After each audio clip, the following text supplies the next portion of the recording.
The test is in 4 parts. At the end of the test, you will be given 10 minutes to transfer your answers to an answer sheet. Now turn to part 1. You will hear a man and a woman talking about who they would like as their flatmates. Before you listen again, you have 30 seconds to read questions 1 to 5.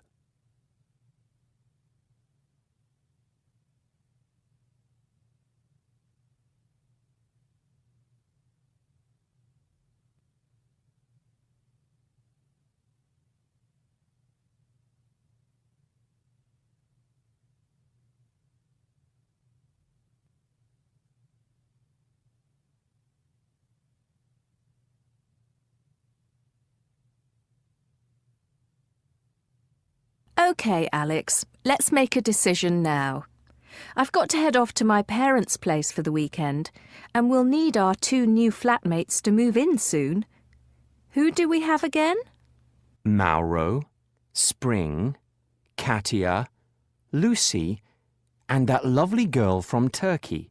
What was her name? Aziza. I think she's my first choice. She seemed very mature. She did, didn't she? She also said she'd shared a house in Istanbul for 2 years before she came here, so she knows what flatting is all about. That's true. While you were on the phone, I had a talk to her about her part-time job as a telephone counsellor for the Turkish community. It sounds quite steady and well enough paid, so she won't have any problems with the rent, unlike our old flatmate, Tina. Who would you choose next? How about a guy? I don't know. Neither of them was that impressive. I mean, Mauro from Mexico was a party animal. Remember, he only found our place because he knew there was a certain nightclub nearby. And Spring seemed spoilt to me. He told me that his father in Hong Kong paid all his parking and speeding fines, and he ate out at restaurants almost every night. I doubt he's got any idea how to cook. That leaves us with Katia and Lucy then. And I found Katia rather shy. We hardly know anything about her. I think she's the strong, silent type. But while you were showing Mauro around, I had a chat to her. She's in her 3rd year of environmental engineering. Really? She's going to be an engineer? Yes. In fact, she won a prize at university last year for a model she made. That does sound interesting. But what about Mauro? We could do with someone social. I'm sure he'd be keen on our Sunday get-togethers. He promised me he knew how to barbecue. Plus, he's working as a security guard at night, so he'll be around during the day. It's not a bad idea having someone in the flat while we're all out. I don't know. If he works night shift, he might sleep during the day. This year, I'll need to practice the piano here in the mornings for my performance course. It's likely my music would disturb him. That's a fair point. Before you listen to the rest of the conversation, you have 30 seconds to read questions 6 to 10.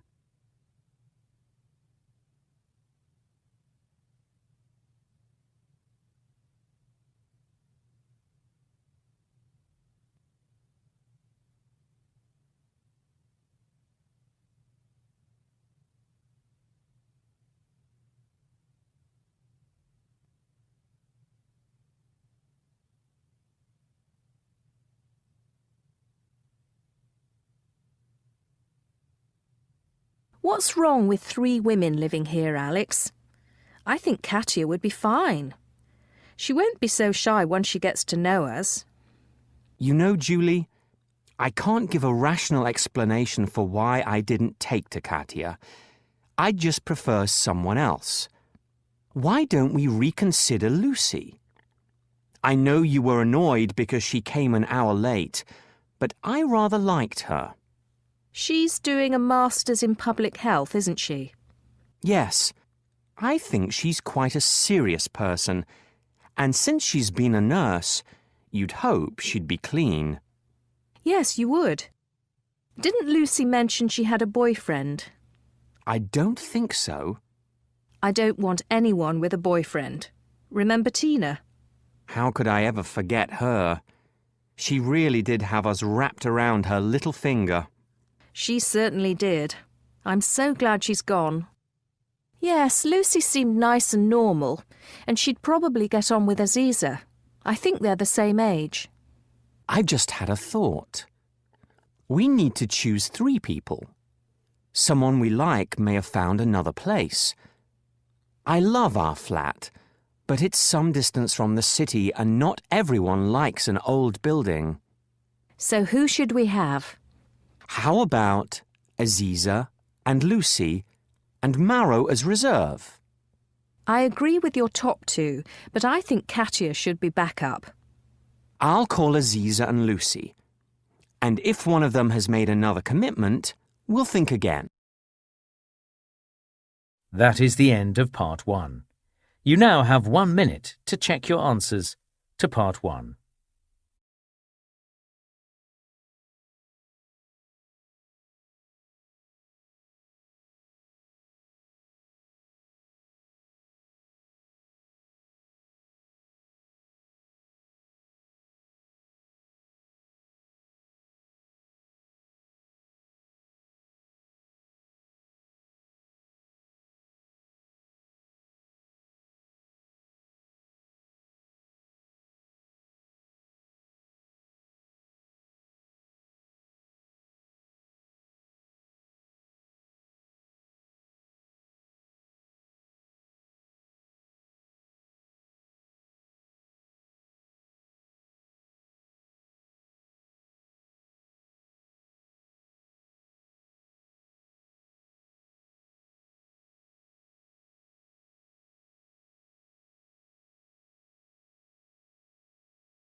Part 2.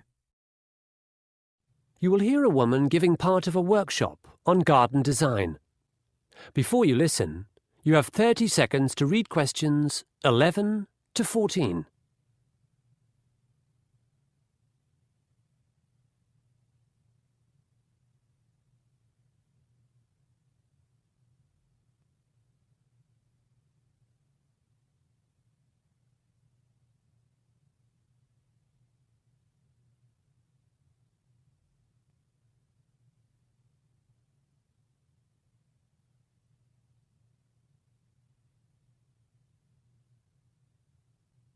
Welcome back to the workshop. In this part, we're going to look at making a veranda garden. These days, few people can afford to live in a house with a garden, but we can all create a tranquil space on a balcony or veranda. It has long been my belief that a veranda garden softens the sharp lines of the urban environment. Greenery, blossom, and fruit, which attract birds and insects, bring us closer to nature. If well designed, its mood changes with each season, and it may reflect Japanese spiritual traditions that help us feel at peace. Of course, everyone's needs are different. Perhaps you'd like more privacy, or to conceal an unsightly building next door. Perhaps there's too much glare from the setting sun. In these instances, fast-growing plants in strategic places will be your main ambition. One client of mine, whose husband was blind, chose scented plants for their veranda garden. He sat out there every night, delighting in the fragrances. Another client of mine opted for an area of raked gravel, with one large ornamental rock reminiscent of a famous temple garden in Kyoto. From a more practical perspective, a low-maintenance veranda garden will increase the value of your property. You may be surprised to know that around the world there's a movement in big cities for roof, terrace and veranda gardens, so buyers won't be put off by your creativity at all. But on to our design. I'm assuming your veranda is about 1.8 metres deep and 4.5 metres wide. If it's larger than this, all the better. If it's smaller, you'll need to plan more carefully, foregoing some features. It doesn't matter which floor of the building you're on, but if you've got a view, you might consider how tall particular plants grow. The handout I've given you details a range of plant characteristics. For example, a loquat tree grows to 6 meters, but an azalea bush only reaches 3. Loquats bear fruit as well, which you might like to eat, or you might find a chore to pick up and dispose of. In my design, I've chosen a Japanese maple as the centerpiece, since I love the way its foliage changes color in autumn. In a large pot, a maple will grow to about 4 meters. The garden design I'm going to show you is quite high maintenance at the start. I'd say you'd have to spend 3 hours a week tending it. But after a year or so, it virtually takes care of itself. Before you listen to the rest of the talk, you have 30 seconds to read questions 15 to 20.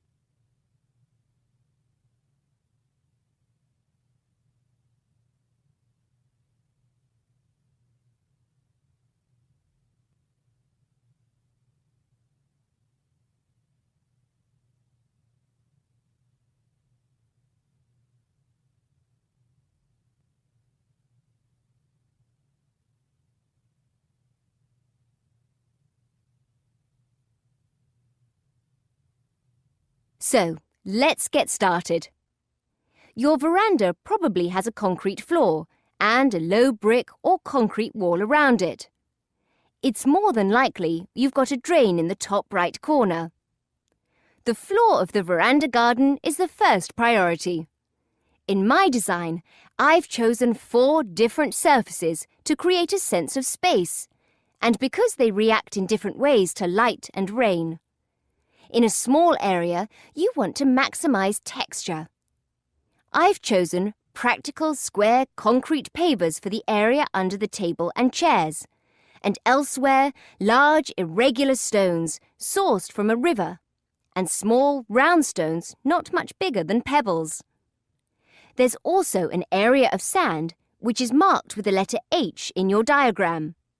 You'll find this might be popular with your pet if you have one. After laying the floor, most people construct a wooden or aluminium frame over the concrete wall. Onto this, bamboo is attached for plants to climb up. In front of the bamboo, wooden planters or boxes may be positioned. The choice of plants in these is up to you. But again, think about height, shape, loss of leaves, fruit, scent, and cost. Although maples are expensive, they're beautiful, and I've put one in the center. After you've planted, you'll probably want to buy a really nice set of outdoor furniture. Stackable plastic chairs are a no-no, as in my view, they're part of the ugly, mass-produced culture we're trying to escape. I also discourage people from putting a barbecue on their veranda because they're so seldom used, and they take up such a lot of space. Some people do add features like a small pond or bird bath or a stone lantern to their newly landscaped area. So, happy designing! Any questions? That is the end of part 2. You now have half a minute to check your answers to part 2.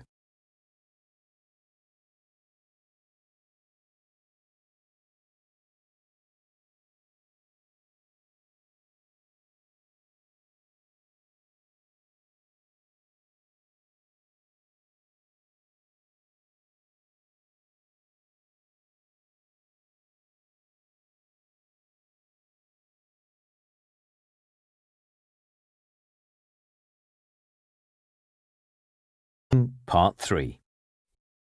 You will hear 2 students discussing an essay they are writing together about architecture. Before you listen, you have 30 seconds to read questions 21 to 25.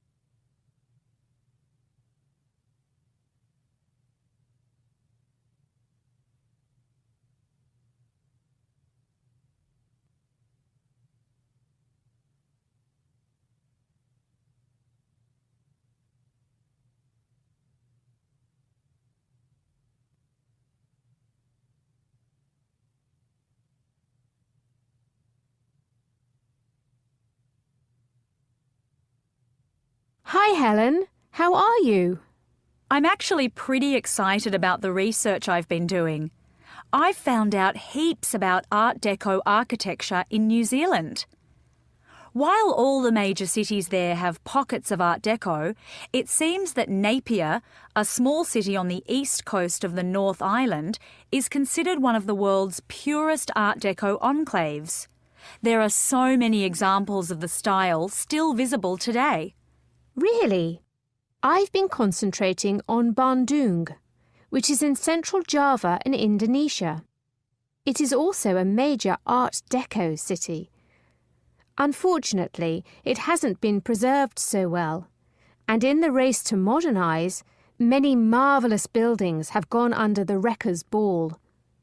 How do you think we should structure our essay? Should we write about New Zealand first or Indonesia? Art Deco appeared in Bandung in the 1920s, but from what I've read, it didn't make it to Napier until much later. If we choose a chronological scheme, then Indonesia would go first, but I'm in favour of writing our essay using thematic similarities and differences. That's a good idea. Let's identify what the two cities have in common. From what I've discovered, in both places, Art Deco architects combined a new European aesthetic with native elements. Yes, they did. In New Zealand, Maori motifs were used as decoration. The Maoris are the indigenous people who lived in New Zealand before it became a British colony. There's a sort of spiral symbol called a koru, and there are zigzags, like patterns from Maori weaving, both of which were incorporated into Art Deco buildings. There's a bank in the middle of the city and an old headquarters for a tobacco company, both with gorgeous carved stucco facades that utilise these motifs. Indonesia was also a colony, a Dutch colony. I understand almost all of the architects in the Art Deco period were Dutch, and as you said, they were influenced by a new aesthetic in Europe, but they were also affected by native architectural styles. At ITB, the famous technical institute in Bandung, there are Art Deco roofs that imitate traditional Javanese mosque or temple roofs. That's interesting. I know that the city of Napier was rebuilt in 1931 after a massive earthquake, and since people wanted the town to feel like an optimistic new place, they chose Art Deco for many of their buildings. But I've no idea why Bandung has so much of the style. I was quite puzzled about the prevalence of Art Deco myself. After fossicking in the library in some old journals, I learnt that there was a plan that never eventuated to move the capital from Jakarta to Bandung, so lots of public buildings were commissioned around the same time, the early 1920s. That's curious. I thought the majority of the famous Art Deco buildings in Bandung were large hotels or private houses. I think the split is 50-50, private and public. Certainly the campus of ITB was enlarged then. College education for the rich expanded in the 1920s, and the local tourist industry was taking off as well. You're right, we've got tourism to thank for the grand Art Deco hotels like the Savoy and the Pranger, built in the late 20s and early 30s. Photos of the foyer and ballroom of the Pranger are so romantic. Before you listen to the rest of the conversation, you have 30 seconds to read questions 26 to 30.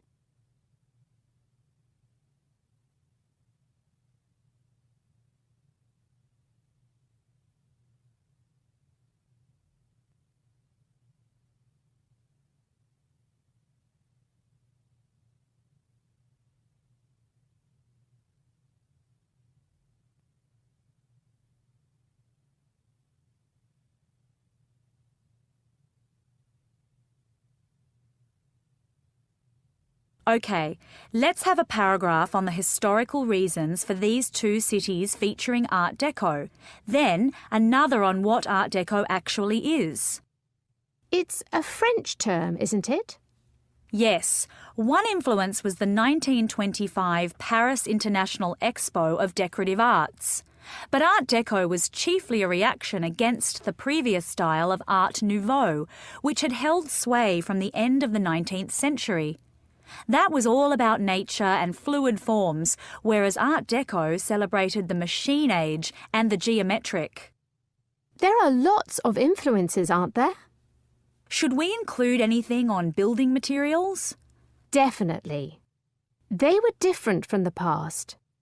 More concrete was used, more steel, more glass. These days, people rave about Art Deco, but at the time, it was considered somewhat low class because the materials are quite inexpensive and fabrication was rapid. These concepts were in stark contrast with some of the previous notions of craftsmanship in building. Yes, we'll certainly need a paragraph on materials. That is the end of Part 3. You now have half a minute to check your answers to Part 3.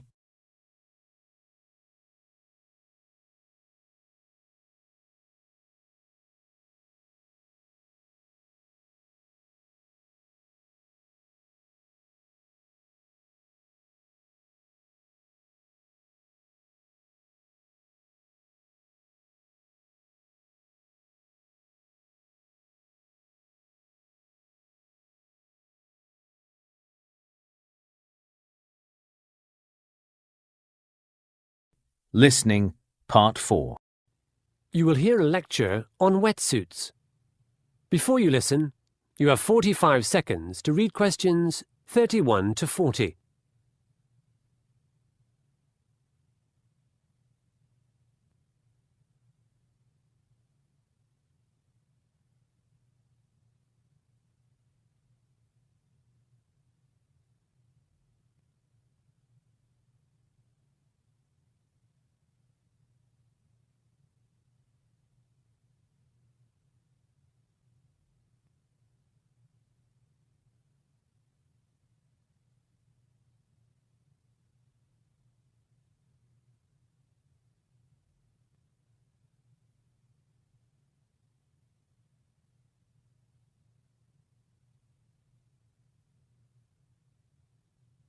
Welcome to the Monday Design Forum.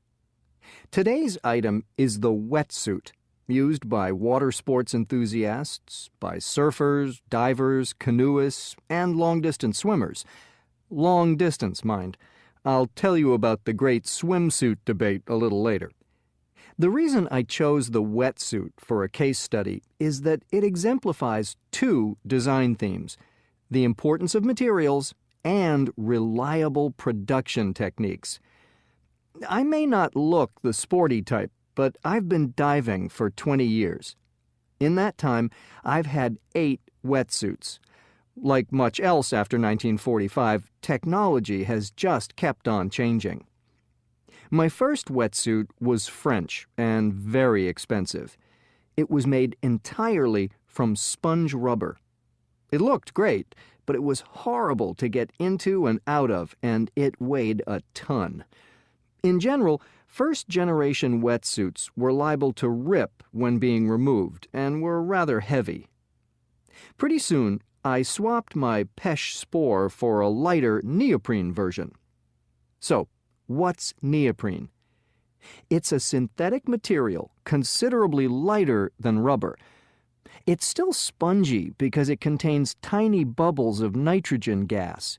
Since gases have lower thermal conductivity than liquids or solids, that is, they don't transport heat well, the body heat of a person wearing neoprene escapes only very slowly through the material. This means that a diver in a neoprene suit stays warmer longer than one in a suit made from rubber. Wetsuits are a recent innovation and were invented in the U.S., but there's no real agreement by whom or when. Hugh Bradner tried to patent a design in 1951. However, he was unsuccessful. The Mistral brothers and the O'Neills from California were all making and selling neoprene suits to the burgeoning diving and surfing community by 1953. In my view, it's irrelevant who the inventor of the wetsuit was. What is significant is that post-war prosperity brought more free time and a boom in sporting goods. But back to my collection of wetsuits. Since neoprene is fragile with all those gas bubbles, it's hard to join pieces of it together. Any hole, however tiny, just grows and grows. This means sewing with needle and thread is all but impossible. Therefore, early wetsuits were made by gluing or taping their seams. My first neoprene suit was black with yellow tape. I thought this yellow tape was to make me more visible underwater, but in fact, it joined the body-hugging sections together without letting water in. While neoprene itself was warmer and lighter than rubber, the taped seams proved to be a weakness, and I tore 3 of my suits. Suit number 5 was much stronger.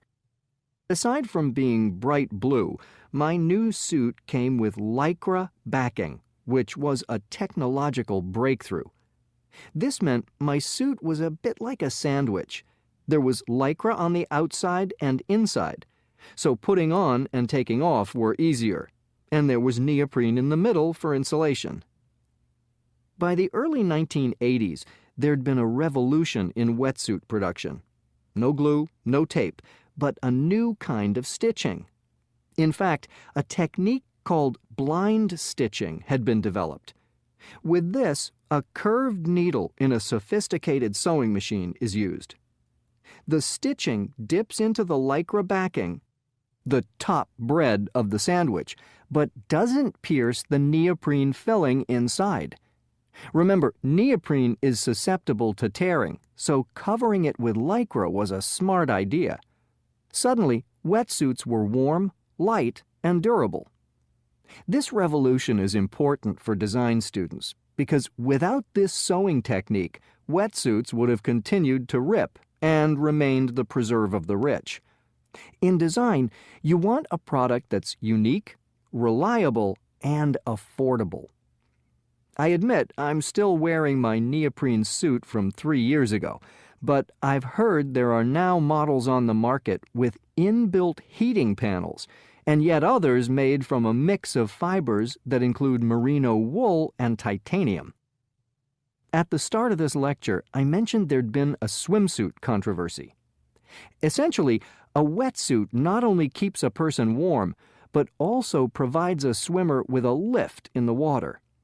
Unsurprisingly, swimmers wearing wetsuits break more records, so the International Olympic Committee has declared that only long-distance swimmers can use wetsuits. In short events, they're banned. That's all from me. I'm off to the beach. That is the end of Part 4. You now have 1 minute to check your answers to Part 4.